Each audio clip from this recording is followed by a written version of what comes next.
All right. Feels so good to be back in the room with everybody. I feel like it's been years. It's been so long.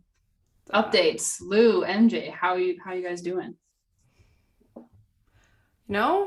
Doing good. Living through like selling a house and renovating a house is a little insane. Mm. I was just talking to you about that, like missing out on getting some good quality like outside time and like you, Canning MJ, time. actually being able to recharge on the weekends doesn't seem to be a thing right now. But like it's good. It's on one hand really rewarding work, but like ripping out carpets and floorboards and baseboards is and tearing down wallpaper can go on my list of things that I will probably never do again because it's miserable. Wallpaper. Well, you probably won't ever do it Wallpaper. again because all the houses that are modern do not have wallpaper in them. No, So no, wallpaper's coming back. That's the terrifying thing. no, People are putting no. wallpaper on ceilings again. I don't understand what's wrong with it's like they want to make more work for themselves. I don't know, but I won't be doing it. Anywho. Oh God, that's pain to listen to. Okay. Yeah. MJ with a big yawn trying to recover from the weekend Yep. of funfair. That's it. Just coaching in the week and keeping my kids alive on the weekends. That's pretty much it. That's the name of the game, isn't it? All right, that's it. Yeah, I know. So that's People are what like, "Oh, happens when you have kids that are in school. During the week, it's the school that has to keep them alive, but on the weekend, it's you guys. well, That's pretty our reasonable, shifts are, actually. like, substantially diminished on weekdays. Yeah, our windows are a lot smaller. Yeah. Weekend, it's like full man-on-man defense with the two, so pretty fun. Mm. Well, before we dive into today's episode, we gotta kick it off with a little bit of sad news here. So our beloved MJ, she's stepping fully into the executive business leadership space, and this will be her last hosting episode with us. We'll probably bring her back on for some other fun and shenanigans in the future, I hope. But MJ is leaving us for a little while. Yes. Thanks for having me. Thanks for letting me hang out with the young gal pals for a bit as the cool mom. Now I have to fully transition into adulthood. I do have 2 kids, so it's probably about time. But yeah, no, I mean, I'm so excited for both of you to work in this space. You're incredibly passionate about sports. I'm still passionate about it, but I've found a new passion that leads me a little bit more into the executive direction, but I will be tuning in every week to listen to you two and your hilarity and your good advice. We're gonna miss out on our DJ though. No more Enya, no more singing songs. Yeah. Somebody has to pick up the slack, and then it's probably not gonna be me, Lauren. Sorry. Oh, okay. All right. Actually, don't take that, Lauren, because when we were on our team retreat, we learned that Taylor actually has a phenomenal singing voice. Oh. Yeah. We're trying to keep that under wraps there. Very MJ. good singer. Cat is out of the bag. You can't put it back in. I know. That's it. We'll All right, post all right, the all video right. on social so everyone can hear her angelic voice. Oh. Yeah. We'll see about that. All right. Well, in light of that sad news, we wanted to put together a more fun and exciting and just kind of funny story episode today. And we're talking about travel stories. When in sports, when you're on the road, all that fun shenanigans. I'm sure both of you have had your fair amount of traveling with your sport. So yeah, let's kick it off here. Who would like to start with their travel story? Well, Taylor, honestly, I think that you can kick us off with your most recent because she's got a whole planes, trains, and automobiles story going on that I think we all need to hear. It's a nightmare. It was literally a nightmare. I mean, anybody that's in Canada knows how god awful the Toronto Pearson Airport is right now. Ryan Whitney just posted on Spin Chicklets about it. He explained his story on the podcast this past week, and oh my god, it was a nightmare.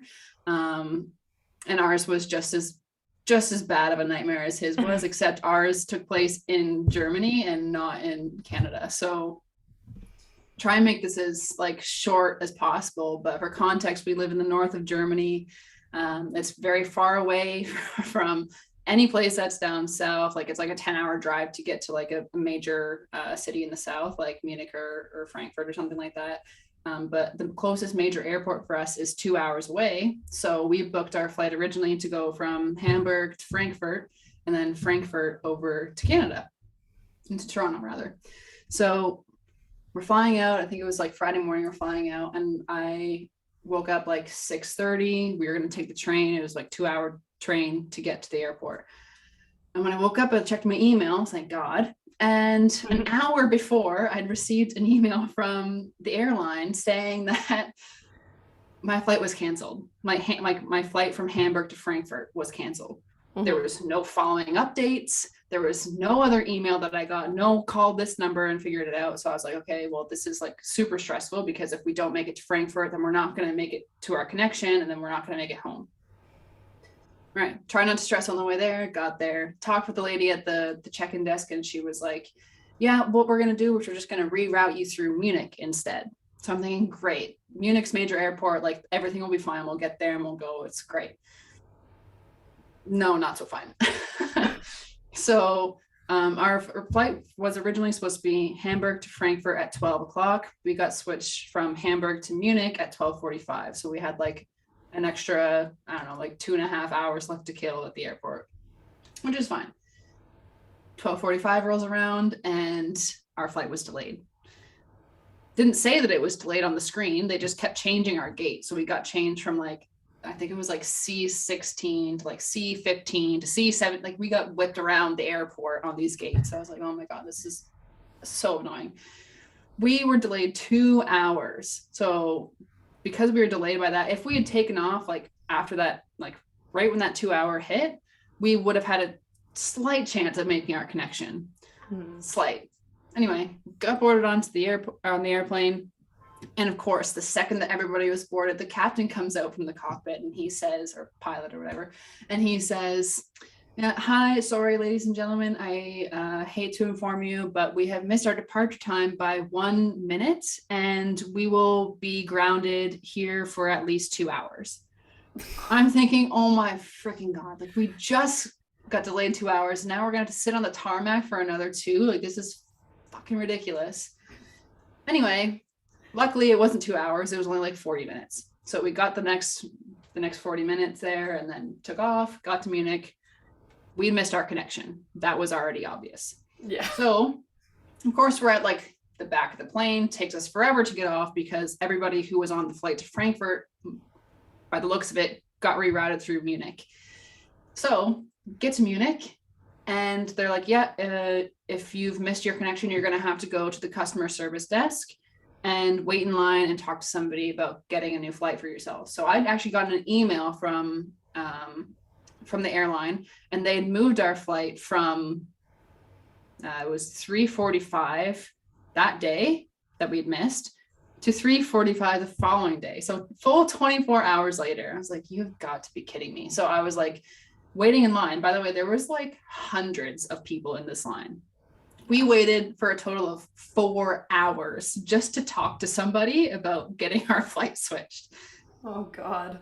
So about halfway through, there was a guy from the airline who was walking around talking to people, seeing if they had any questions, if there's anything he could do, kind of thing, right? So we pull him aside and I'm like, hey, listen, like we were supposed to be in Frankfurt to catch this flight. We got rerouted to Munich and now we've missed our connection. Like we just want to get on the absolute earliest flight back. Like I know that there's going to be a flight in the morning and I see that they've put us to the afternoon. Is there no way that they can put us on the morning flight? I would think that's a very typical question to ask as a patient customer that's trying just to get home, right? And he had the audacity to be so condescending with me. And he said, well, obviously, if that was an option, we would have done it. And I said, well, it's not so obvious because I just asked, like, I think that's a pretty standard question. Anyway, I was like very annoyed. It was like 2 hours in. We had already, like, keep in mind, we left at like 6 o'clock in the morning. It's already, I think it was like 5 or 6 p.m. at this time. We're still in Germany. Like, it was a nightmare. Anyway, oh my God. Another 2 hours goes by. I'm like on the phone with my family and I'm like, hey, like, this is what's going on right now. Let's see if we can find like other routes. Like if they're not going to put us on the morning flight, we can't wait till the afternoon, because my mom had booked us Jay's tickets for the day that we got back, pretty much, or the day after, which would have been the day that we got back. Everything. Anyway, so if we were on the afternoon flight, we would have missed that. And it was like over $400 worth of tickets. And I felt bad. Like my mom was going to just waste all of that. Right. Anyway, so we found that there was like a flight from Munich to Zurich that night, and then it would have connected from Zurich to Toronto. We were too late to get on it, but they put us on that flight the following day. So they gave us like the hotel, taxi, food vouchers, everything that we needed. But it wasn't like, I think it was like 9:30 by the time we got home. By home, I mean to the hotel. So 9:30 by the time we got to the hotel. On the way to said hotel, keep in mind we're in Germany, Autobahn. Our taxi driver is driving 210 kilometers an hour on the highway. Oh my God. This guy in the other lane cuts him off. He has to slam on the brakes and swerve. I'm thinking, we're literally going to die on the way getting home. Like, we're not even going to make it out of Germany. This has been a shitty ass, useless day. Make it back to the hotel. The hotel was actually quite nice. So we slept, I don't know, maybe like 5 hours tops, because we had to be back at the airport for, I think it was like 5:30 or something like that. So get to the airport, get checked in, get all that stuff sorted out. All was good. And then our flight got delayed again. I was like, you've got to be kidding me. Like if I purposely put us through a different connection instead of taking a direct flight, and now we're going to get delayed and then miss a connection, I'm going to feel so bad for this. No. Luckily, it was only delayed like 30 minutes. We got to Zurich and we had to sprint through the airport if we wanted to make our flight. So, of course, I didn't even think about this. So we had to go through customs, like the passport control. Right. He has an EU passport. He can go through like that, like so fast.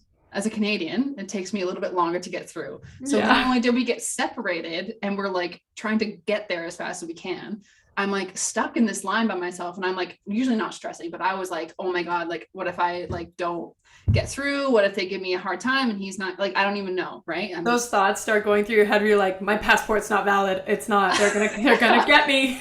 Yeah, exactly. So I'm like, okay, all right, like have passport, boarding pass, all that stuff's out. You're ready to go. It's all good and dandy. And then I get up there and he's like, so like why are you traveling? And I was like, well, like I live in Germany, but I'm going home for a visit to Canada. And he was like, well, where's your paperwork? And I'm thinking, why do I need my paperwork to go home? Like, I'm leaving your country. Why do you need to see that? And he's like, well, just so you know, next time you're going to have to show us like your paperwork. I'm like, well, no, duh. I'm going to be coming back to the country next time. Like, that makes more sense. Anyway, he was like, quote, nice about it, and was just like, yeah, don't worry about it this time. Like, go ahead. I had to like sprint through. We managed to get there in time. And then, of course, there was like some seating issues on the plane. Someone was sitting in his seat and she didn't speak English. So it was just like a huge hassle in that sense to start off. But like once we were on the plane, it was like great. Everything was good. Then once we got to Toronto, I was thinking, because I'd seen all these horror stories about like people waiting hours to get luggage and luggage getting lost and security going through was like tough. In and out in 20 minutes. Mm-hmm. So fast. But then of course there was like that crazy tornado, like terrible weather thing that happened. So like we were on our way. We went straight from the airport to the Jays game. We had to drive through that just to get to downtown Toronto. Anyway, that was me going home to Canada. It was the worst 36 hours of my life, I would think. I've never had that kind of travel experience in my entire existence. Oh my God. Yeah, it was tough. You deserve to have one thing go right in that trip, and that one thing only. Yeah. That was getting your bags once you were there. Oh yeah, I was like, thank God. Oh my God. So yeah, I mean, on the way back, it was just as like brutal in terms of like the travel, because we had 2 connections and then we had to take a train. So it was like 24 hours, but like nothing was delayed. Everything was good. Didn't have any issues in that sense. So that was refreshing. Literally planes, trains, and automobiles. That's hilarious. I feel like maybe you secretly love it, given like you're spending the next few months just traveling exclusively across the world. After that, You're like, you know what? That was so great that I want to do it over and over and over and over again for the next half a year. Oh, All right. Well, that being said, though, traveling within Europe is a little bit different than traveling overseas. yeah, this is true. I hope, anyway. I don't know. I heard Frankfurt's just as much of a shit show, so we're connecting through Frankfurt to get to Helsinki tomorrow. So Okay. we'll see how that goes. Jesus. More stories to come. Yeah. Mhm. I was gonna say though, like my parents had a hard time getting from Detroit to California, like a really brutal time getting there and back. And they're like, we're not traveling for another 3 months, 4 months. That's it. But we already had these plans in place, right? So like, that's pretty tough. But Yeah. I mean, once we get to like the actual vacation point of things, like, I mean, it was great to be home, but I was like running around to see everybody. Like, I still felt like I was busy. The jet lag was brutal. I was up at like 4 a.m. every morning almost. Like, it was annoying. And now that I'm back home, I'm sleeping till like 11 a.m. Like, I don't like to sleep in, but I Until can't. midnight. Yeah. Oh, anyway. But Lauren had just as bad of a experience coming back from Sweden. So I don't know. Oh my gosh. You're Well, in for money. mine wasn't just as bad. Like once we got on the plane, it was fine, but getting on the plane was a lot. I have a couple funny travel stories. The first one I can share is when I was at school still. We, for any trip that was longer than 5.5 hours, we were like super fortunate to have the athletic department have our own plane. Like they had chartered planes that we got to use, which was like the Let's see. nicest experience ever. Like you just get off the bus and walk on the tarmac into a private jet, which was amazing. Damn. And most of the time, like we were never on the road with the men's team ever because our schedules just didn't work out that way. But we both happened to be in Columbus playing Ohio State during one of the worst Midwest snowstorms ever. Like I remember walking because our rink was at Ohio State was right across the road from the hotel. And we used to walk all the time, but we decided as a team to take the bus, the 5-minute walk, because it was sleeting, freezing rain mixed with snow, like so bad. And we're playing the game, and I think it had just ended. And the first thing that we all started saying was, how are we supposed to fly out in this? And they had just decided that instead of taking 2 planes back, we were just going to go with the men's team, who of course got a plane big enough for 2 teams. But, you know, we were always in this little tiny one. And we're sitting on the tarmac after we had gone to the men's game to watch them finish up. And sitting on the tarmac, and we're sitting there. People in the back are playing cards. Like, I fell asleep for an hour, and we were still on the tarmac. And the captain comes on, and he goes, hey, yeah, nothing to worry about. Obviously, we're de-icing the plane. Weather's pretty crummy, but the runway looks fine. I'll come and check back in with you in a little bit. Like, another half an hour passes by, 45 minutes. He comes back on, he goes, yeah, so the plane's not broke, it's just broke. And I'm not kidding, like That's word for word, this man who's operating an aircraft comes on and says, yeah, the plane's not broke, it's just broke. So all of us are sitting on the plane like, what? Like, is broke not flyable versus broke is you can fly it? We got one wing. Yeah. Just We one got one engine's not engine. working. It's okay. Yeah, he's like And landing you were gear. in trouble the moment he said, Landing gear's not working. But we nothing to can make worry it. about. Nothing to worry about. So he's Anytime like, yeah. someone starts with that. Yeah. All right, guys, so there's nothing to worry about, but but the plane's broke. So he comes back on like another half an hour later, and he's like, hey, we got the problem fixed, we're good to go. So we get in the air, rough flight, whatever, but we make it back. But that was like, that's one of the stories that always sticks with me, because like, oh yeah, the plane's not broke, it's just broke. And we were like, what the? Sure. Oh my God. Total faith. Awesome. Take me in the air now. Great. You're alive though, so that's nice. I am alive to tell a story. That's awesome. Good job, pilot. Flying with a broken plane. And then The other story was like more recently when I was coming back from Europe after our season ended. I was flying with another teammate of mine who was going stateside, and we were both going through Chicago. So we had our flights booked out of Stockholm at like 7 in the morning.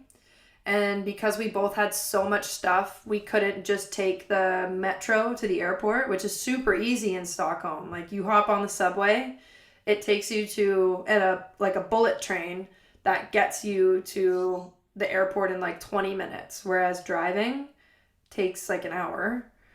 And if there's Stockholm traffic, it takes an hour and a half, 2 hours to get there. So we couldn't do that. And we're all packed up. Our equipment managers, hey, like, I'm going to pick you up in the morning. Just have all your stuff on the curb and be ready to go. We're both like, perfect, great. We have like done this so many times before. We know how to time manage. We packed the night before, got everything by the door. And all of our stuff was out on the curb like 10 minutes before he was supposed to get there. Send him a quick text. Hey, ready when you are. Don't hear anything, but we figure like he had to go pick up we had like a little bus kind of thing. At the rink. He's like, oh, you're probably just picking it up, grabbing our hockey bags, no worries. And then like 15 minutes rolls by, still not there, still haven't heard anything. We're kind of starting to get a little like, oh, maybe he's a couple minutes late. And then two of our teammates walk out of the apartment. They're like, you guys are still here? We're like, yeah, haven't heard anything from Thomas. He must be at the rink, like picking our bags up. We're not really sure. And then the girls go, he's kind of been known to sleep through alarms. You might want to check in on that. Oh. And they leave. They have to go to school. And we're sitting on the curb like, no. No. We did not just do this and get ourselves all ready to have somebody miss their alarm. A full-grown adult miss their alarm. If that's what he's known for, why is he being the person who's Yeah. The one who always sleeps through the alarm? Let's have him. It's so funny though, because like on one hand, he is the like most reliable person, best equipment manager in the league, hands down, would literally chop his arm off for you. Such a great guy. Just wouldn't wake up for his alarm for you though. Just That's misses where we draw alarms. the line. Is what you're saying. Just Right? misses alarms from time to time. So like an hour after we were supposed to be out there, we get a text from him and says, sure as shit, he missed his alarm. He's on his way in. But he lives 45 minutes away from the rink. So he had to get to the rink, grab our hockey stuff, and then come pick us up. So like by the time we're in our car, I think we had half an hour before our plane started boarding. So we're telling him like, hey, we're not going to make it. We need you to get on the phone with the travel agency that booked everything because this is not going to work and we need to get home. So he calls the travel agency while we're driving and he's like, yeah, I still might make it. And we're in the back going, no, we won't. No. Because we each had like four overweight bags. And we end up getting rerouted onto a different flight going through Copenhagen, which was the same airport. So our second flight was still fine. We would just have like 20 minutes to get to our gate instead of 2 hours. So Tatum and I are sitting in the back of the van, like trying to map all this out. And we're like, you know what? If everything goes fine, we'll be good. We have time to get breakfast at the airport now. Whatever, not a big deal. So we get on the plane and of course it's delayed like 30 minutes. So we're sitting there going, our window just closed significantly.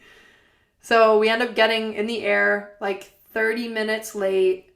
Probably one of the most turbulent takeoffs I've ever had in my life. Like, when your stomach feels like it falls out of your butt. That happened multiple times. And I'm like, all right, I'm good. I'm going down. At least it's in Sweden. Fine. And end up getting to Copenhagen. And this was like a packed flight. I was all the way in the back of the plane. So I'm texting Tatum, who was at the front, saying, like, just go tell them that I'm on my way. Just leave me. Go without me. And they end up announcing, like, hey, we actually have... Yeah, and then they go, we have departure from both ends of the plane. So I was like, oh, someone's got my back today. Oh. Run out of the plane, end up actually waiting for Tatum. We had probably 10 minutes to go from the domestic terminal to the international terminal. Had to go through customs just like you. So we're running through the airport. And the only thing that saved us was while they were doing like a customs check before every passenger got on the plane. So you had to fill out a form for the US government before you got on the plane. And then they were randomly selecting people to like check their bags and whatnot.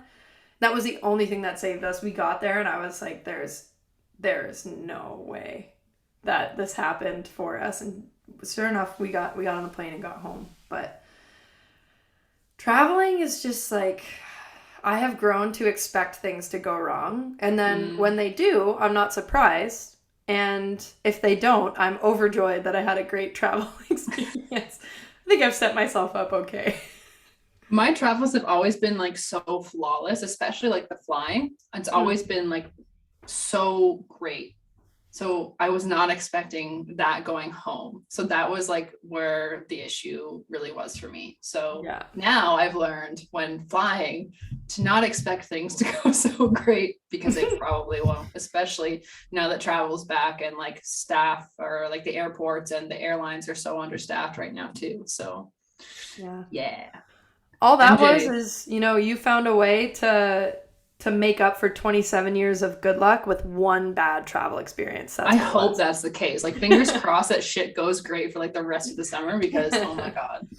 All your travel adversity was saved up for one main event. That would be so nice. Oh, there you go. Boy, oh boy. Yeah, I mean, you know what? I don't know that I have like one extreme story like any of that, but I would say like in junior, we flew out to Calgary with Windsor. And I remember like my teammates were like coached on how to do the flight attendant stuff at the beginning. So it was like actually a couple of my teammates that were like, and you put on the mask and the exits. And I remember like having video of that. And I just remember like when we traveled on coach bus or anything like that, like just relatively obnoxious, right? It's like you get into those spaces with your teammates and it's like you're like singing songs at the airport like as loud as you can. It's just like who were we? But I think you're just so excited to be with your teammates. I remember when we were going through the States once on a coach bus and we were going through like the toll roads, that we were like stupidly, we did like a I guess the term that we used then, I don't know if it's acceptable or not anymore, but the Chinese fire drill. Yeah. Oh yeah, we did that too. Went around, but like we did that with our coach bus at the toll booths. Why?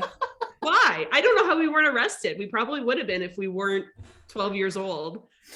Oh my God. Stuff like that, right? So that's what I think about when I think about traveling with the team and just being ridiculous and irrational in a lot of ways. But the one travel story I had actually was as a coach, I was going out to Kimberley, BC to like help coach at a showcase and had no idea even like when I got on the first flight that there were going to be two flights, because I don't know why I didn't know this, but I flew into Vancouver and then there was like from Vancouver, I had to take a plane. They called it a plane. It looked little more puddle like, jumper basically. Like in Jeddah with wings.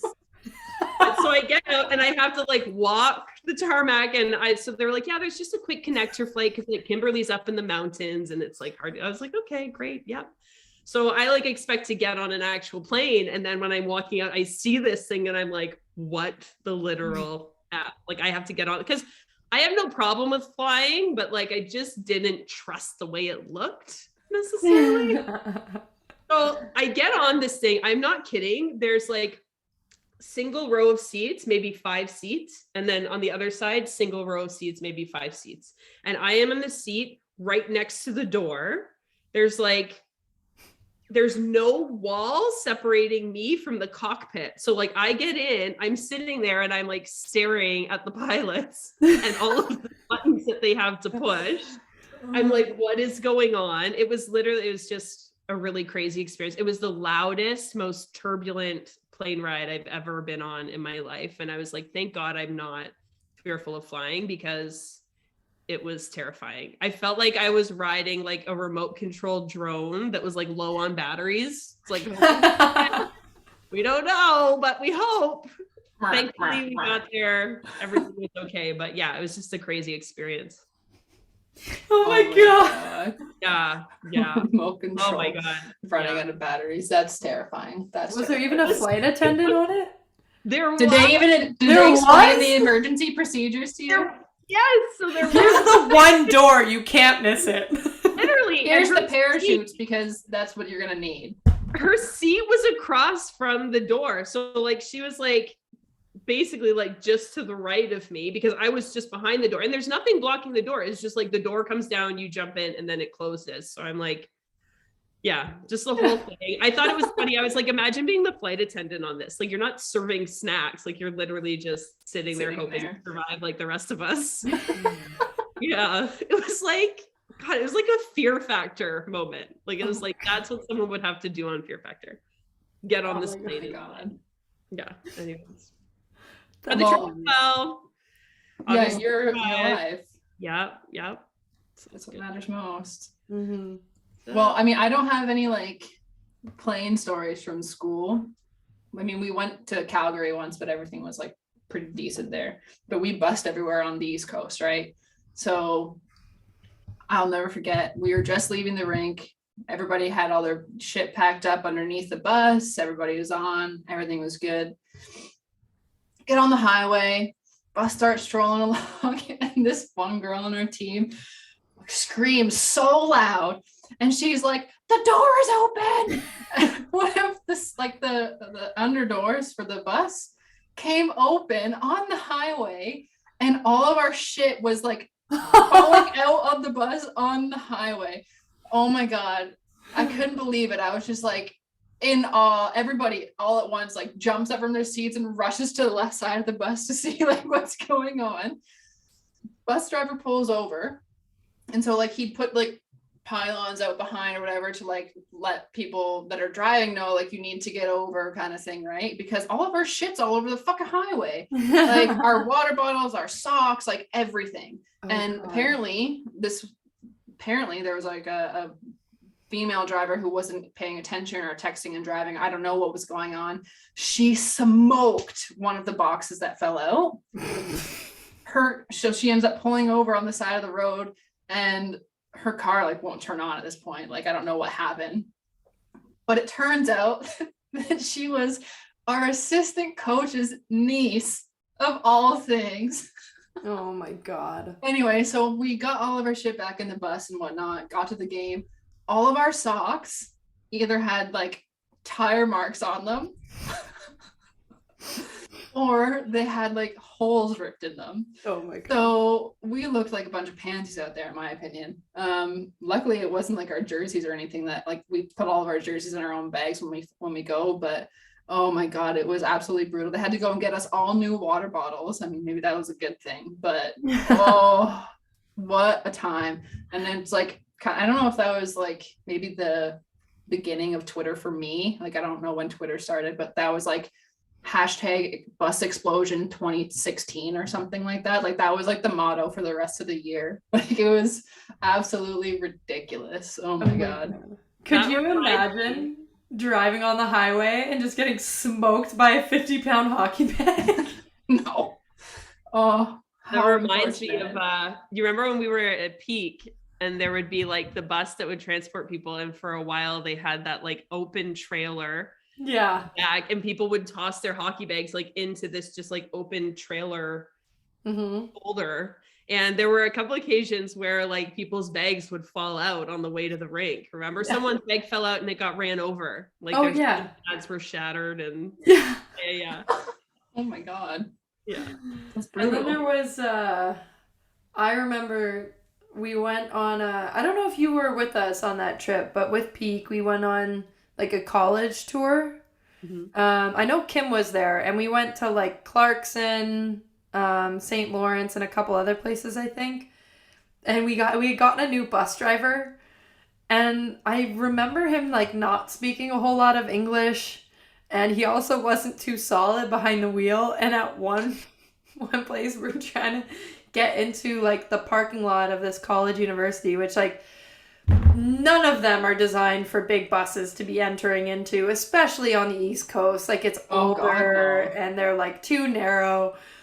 And he was driving in and there was a sign that was just dragging along the side of the bus, making the worst noise. And we're all sitting in the back like, does he hear this? We get out and like all of the lettering on the side of our bus had been taken off. It was so bad. Oh God. God bless like the bus drivers though. I mean, like they have some pretty tough jobs when it comes to like maneuvering through those spaces. Like I remember, I think it was whenever we would play at St. FX, like they had like this tiny, and I mean it was like an alleyway. Like I don't know how he got in and out of that, but watching them like turn around, it's like they inch forward, inch back, and it's just like you're sitting there for like 20 minutes just watching this bus like slowly start to turn. I was like, oh my God, like I would hate to have that job, but Yeah. man, they gotta be at least somewhat decent drivers anyway, Yeah. I think. No. Going back into our arena control at Le Bon and Cole, you had to go down like a pretty decent hill, and we never went into the back of the rink like fully. Normally the bus would just like go halfway down the hill, park, and then we'd walk in through the back because we weren't like fully into the middle of the building where we needed to go. But there was a really bad, typical Madison snowstorm, and the ramp had been covered with snow and ice. So this bus driver had to go all the way down the hill. And for whatever reason, I think because the snowstorm was that bad, they had offered for people that were living off campus, so not in the dorms, they would drop you off right near your apartment, which was great and also super unnecessary now that I look at it because it was like a 10-minute walk, maybe. And we're trying to get back up this hill and the bus like gets sliding back down. He literally like backed himself all the way up to the edge of the Cole Center in the driveway and sped up to try and get up this hill, and we just slid back down. Oh my God. And we're saying to the guy, like, hey, it's okay. We'll get out. We'll walk. Please don't worry. Like, you might have to leave the bus here overnight. And he's like, no, I got this. And he was an older guy, and he was really determined. And on, like, the third or fourth try, he tried to go up. We slid back on an angle. And the mirror of the bus hit the cement wall. Glass just exploded. The loudest noise I've ever heard. Oh my God. Yeah, it was nuts. Crazy. You're talking about bus trips. It's making me think we had a couple close calls here and there, but did any of you guys ever leave without someone? Oh, That's a good question. I can't recall if we did. I think we must have at some point, especially in university. Oh my God. Like the girls were all over the place. Like talk about like when you get into a group of like people and then the shenanigans starts and then like things just get out of hand. Like that was probably us as a team. Doesn't matter if we're on the bus, doesn't matter if we were visiting somewhere, doesn't matter if we're at school. Like that's literally just how it was all the time. yeah. I don't think I was ever. I was never on a team left. No, I don't think I was ever on a team where we left somebody, but. Did you, MJ? Have you left somebody somewhere? Nope. No. Couple close calls, but nope. We We were always all had like head count. Yeah, I was gonna say Junior, we had like an "Where's your assigned roommate?" number. Yeah. Roll call. Someone always messed it up or wasn't paying attention. Oh, that one person that's not paying attention, they're just like scrolling their phone. Yeah. Everybody screams their name at the same time. What? Huh? Oh, 5. Yeah. That's me. That's me. Ours was always like, do you have your roommate? Where's your roommate? That's it. Yeah, that's pretty good actually. Yeah. How about like individual driving? I know we have like a few minutes before we gotta jet here, but like I'm thinking when I was in junior, I remember me and one of my teammates, we carpooled from Brantford all the time together. So she would drive one day and then I would drive like the next practice or whatever. And to go to Stony Creek, you had to take like the 403 to the QEW. And I was like new at driving at this point, right? Like, especially on the highways. So I didn't like 100%, like she was like my shotgun, like here, this is like where we have to go kind of thing. And I don't know if we were like just talking, I can't really recall, but I do specifically remember that like I like was just about to drive past our cutoff to the QEW and like head towards Toronto. So I like last minute like hit the brakes and swerved to get over. And I had to like That come to hurt. a complete, I had to come to a complete stop between like the cutoffs and wait and like see if I had time and space to get over to go to the QEW. Now, Oh, granted, God. I was that person in that moment. I'm not usually that person. I'm pretty like decent driver, self-acclaimed, so maybe I'm wrong here, but but that was like the one individual experience I remember like driving where I was like, oh my God, I'm gonna die. Oh, the first year that we played in the PWHPA, this will be a quick one. I lived with Megan Myers, the girl that we just had on, and we had to get down to Princeton because we were playing the Princeton women's hockey team in like a preseason exhibition. Or not preseason, it was like after Christmas break. So they were still on break, but they were all on campus. And of course, the PWHPA, they're like not organized teams, so we didn't have a team bus. The bus that we did have, which was one of those like big vans, the guy didn't want to drive to come and pick us up, so we were like, fine, we'll drive. And Megan is the kind of girl who's like, no, I'll drive, I got it. Even though like she had no snow tires, the tread on her tires was quite low. One of our roommates offered to drive her SUV, and she's like, no, I got it. Oh no. And a Toyota Corolla, and there's like, how many of us? 5 of us with Milo, the like 80-pound dog, because we wanted to bring him because we were all going, driving in a Toyota Corolla on some of the worst highways in the East Coast. Like, I always forget the name of it, but it's in New Jersey and New York, where they have basically a boulevard of like trees and stuff in between the two sides of the highway, and it is just known for being packed with traffic, with people trying to get from like mid-state to upstate and all that kind of crap. And, like windy, bendy roads in the middle of a snowstorm in a Toyota Corolla with shit tires. What possessed her to say, no, I got it? That's just who she is. She's always the person who's like, no, I got it. I got Because she doesn't want to make anybody else drive. Oh, that sounds like a god awful Yeah. trip. Oh, it was nerve-wracking. We At the made it very to the least. game like 20 minutes before we were supposed to step on the ice. Jeez.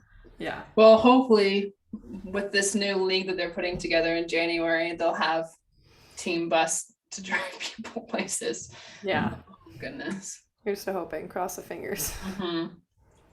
Any last stories from you, MJ, before we come to a close and also say our final goodbyes as host MJ leaves the podcast? Oh boy. Nope. I don't think so. It's been a ride. Mhm. Sure has. Unintended, Lauren, or Absolutely unintended. Ride. Lots of turbulence. No turbulence at all. In a It's wild smooth ride. Thanks for having me. I appreciate it. Like I said, I'll be following along and maybe make a couple of guest spots here or there if you want to talk Absolutely. coach. Yeah, absolutely we do. Mhm. All right, well, hopefully everybody enjoyed a more fun and laid back episode. MJ, of course, we're going to miss you, but we'll have you on again in the future. And for all the listeners, please go ahead, rate, share the podcast. It helps it grow. And we will see you guys next week. Okay.